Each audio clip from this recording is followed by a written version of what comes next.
శుక్లాం వరధరం అంటే ఎవరంటే శ్వేత వస్త్రాలు ధరించేవాడు అని. విష్ణు అంతటా నిండినవాడు అని, సర్వవ్యాపి.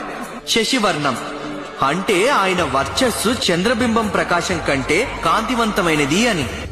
చతుర్భుజం అంటే 4 భుజాలున్నాయి అని. ప్రసన్నవదనం ఆయన మొహంలో దయ కరుణ ఉట్టిపడుతుంటాయి అని. ధ్యాయేత్ రండి వారిపైనే దృష్టి కేంద్రీకరిద్దాం.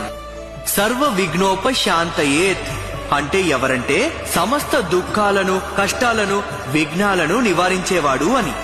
ఇక్కడ విష్ణువు అంటే అర్థం అంతటా ఉన్నవాడు అని, అన్ని చోట్ల ఉన్నాడు. ఇదే మహావిష్ణువు గురించి చెప్పారు, విఘ్నేశ్వరుడు గురించి చెప్పారు. అయితే ధ్యాయేత్ సర్వ విఘ్నోపశాంతయే దీనికి అర్థం ఏమిటంటే ఆయన్ని ఆరాధిస్తే సమస్త దుఃఖం కష్టం విపత్తులు ఆపదలు బాధలు ఆటంకాలకి కారణాలు తొలగిస్తాడు అని.